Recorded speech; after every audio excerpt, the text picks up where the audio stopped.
Teve mesmo assim o pedido dos jogadores em relação à postura do Rogério com o Marcos Paulo? Teve esse pedido dos jogadores em relação ao que foi dito pelo Rogério ao jogador? André, quem vive na bola, no futebol, sabe que é normal, no vestiário, no jogo, no treino, você ter cobranças mais ásperas, duras. Isso é normal, às vezes um jogador ou outro tem uma posição. E o diálogo é importante, não foi nessa potencialização do como mostrar. Uma conversa do elenco eu acho produtivo, o Rogério achou produtivo, o elenco achou produtivo. Mas nada além do que uma cobrança normal do dia a dia do futebol.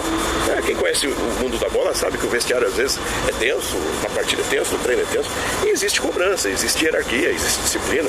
E o técnico também tem que fazer com que o pensamento dele sobreponha a todos.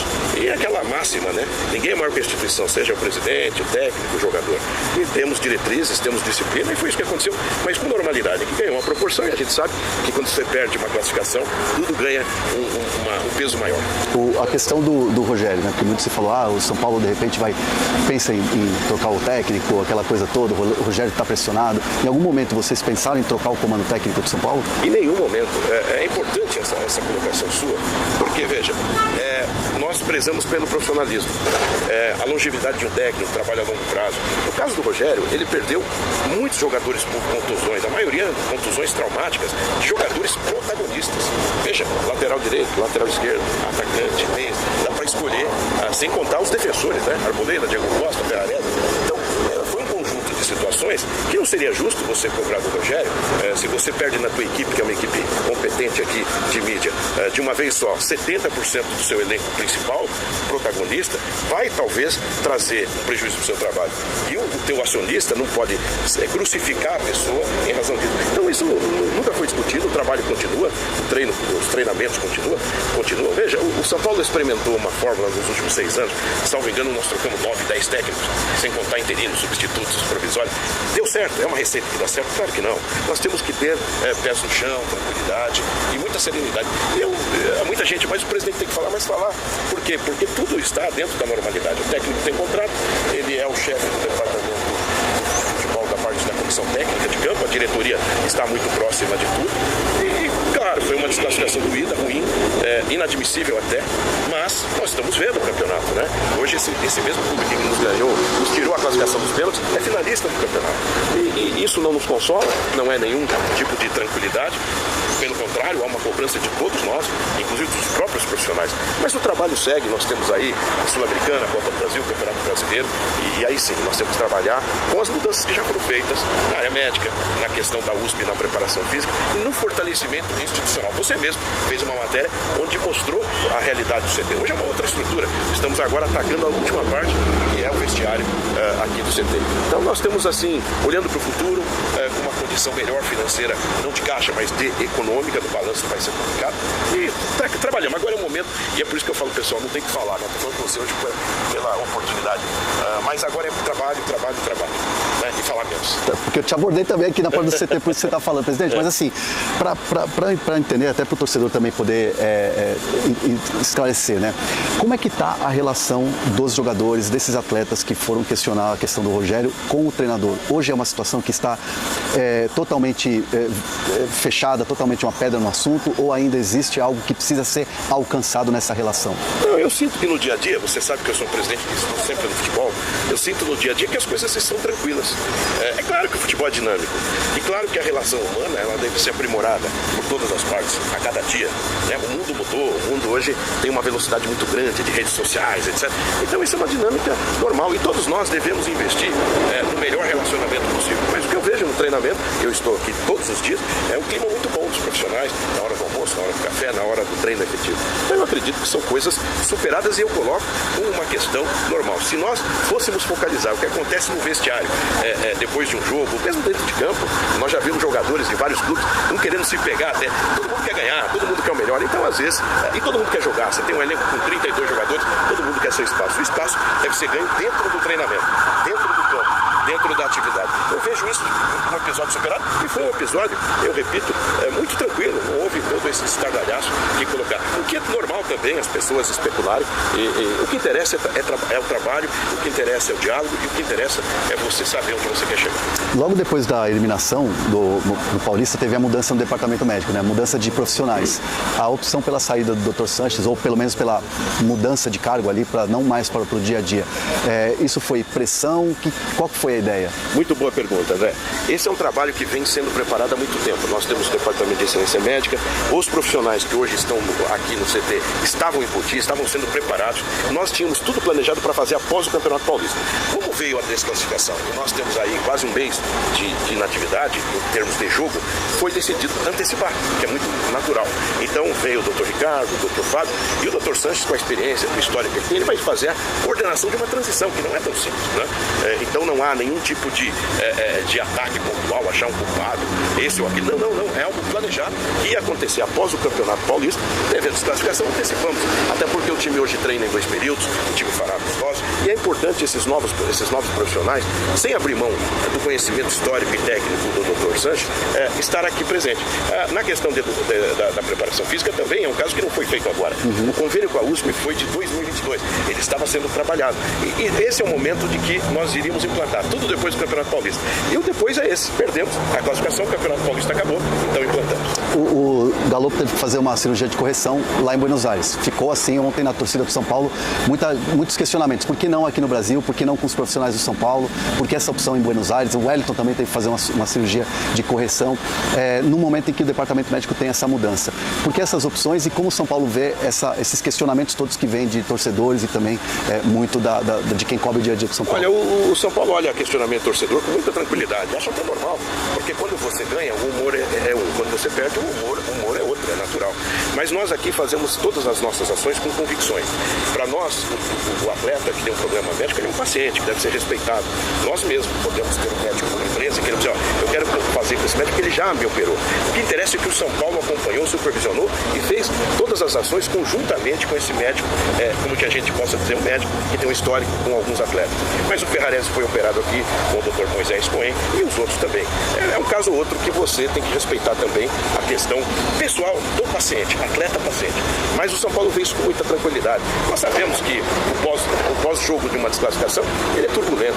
E as coisas andam, porque se você ficar preocupado apenas com a repercussão de um lado ou de outro, você acaba não fazendo um planejamento.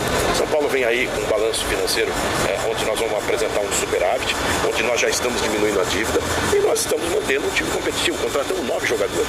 E é um clube que tem marcado a sua presença dentro de uma coisa muito importante que eu acho, que é a transparência e o trabalho. Nunca se trabalhou tanto no São Paulo. E nós podemos observar com o próprio técnico, a comissão técnica, os dirigentes que estão aqui, os dirigentes que estão no Morumbi. O resultado não vem, é muito ruim. Veja, nós tivemos uma semifinal sem 3 grandes clubes de São Paulo. Eu acho que é algo que realmente você tem que se preocupar. Não é o lugar que nós queremos no São Paulo.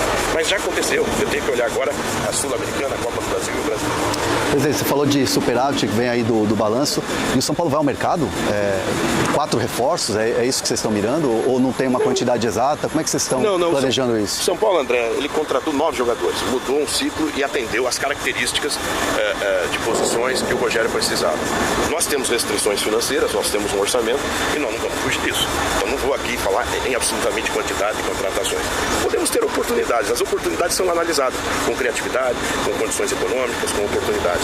Mas nesse momento nós não podemos falar nada. E a gente vê, é normal, eu vejo nas redes sociais, cada dia aparece um nome. Eduardo Sacha, né? Que teve vários, tem uma coleção. E o empresário põe na prateleira, às vezes até alguns atletas, que é normal nesse meio, mas nós não, todo dia, olha, surgiu esse nome, surgiu aquele outro nome.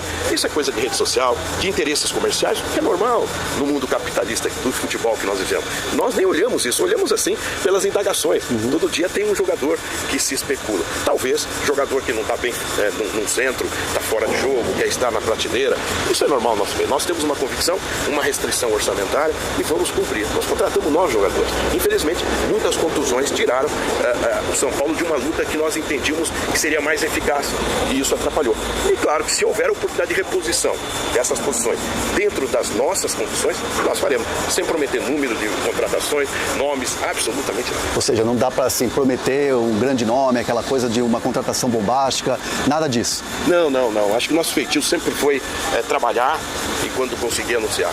Porque nós temos experiência de vários outros agremiações que às vezes você fala, tal time tem interesse por um grande jogador de característica internacional, depois frustra. Não vamos, nós temos que falar a verdade para o torcedor. O São Paulo vive um momento de reconstrução. O fato, depois de 3 anos, com 3 dígitos de déficit, a gente apresentar um superávit e uma redução da dívida é um dos melhores indicadores dessa reconstrução. E nós não podemos rasgar esse planejamento que está dando certo. Nós temos que entender e o torcedor ouvir a verdade de que o São Paulo fará esforços, mas não fará loucura. Veja, hoje a nossa dívida ela vai ficar próxima de 1 ano de faturamento. Aí eu pergunto, quais os clubes chegaram nesse patamar? Quais os clubes estão longe desse patamar? Então isso é importante, para que amanhã mais tarde o São Paulo não seja obrigado a sentar com o empresário, com a corda no pescoço e entregar o São Paulo. É isso que nós não queremos. Nós queremos entregar um São Paulo em pé, para parcerias ou não, mas um São Paulo em pé e com uma saúde financeira. Eu sempre brinco que quando nós assumimos, o São Paulo tinha um valor de uma ação fictícia, eventual, uma ação na Bolsa. Hoje essa ação tem um aumento potencial de mais de 400% pelos resultados obtidos dentro e fora do campo. Dentro do campo, ganhamos um título em 2021 que nos tirou de uma fila. E eu sempre brinco, é o seguinte, quando um co-irmão que estava na fila ganhou um título regional, parou o Brasil em comemoração. Então o São Paulo tem a mesma conotação da sua importância naquele momento histórico. Depois chegamos a 2 finais e a uma semifinal de Copa do Brasil. E esse ano começou agora, começou mal no regional. Quem sabe melhora no decorrer e no resto da temporada. Ô presidente, para fechar aqui, te agradecer esse papo inesperado aqui de última hora. Muito se fala do São Paulo do ano passado não ter sido competitivo em finais, de precisar melhorar em finais, de ser melhor em campo nas decisões.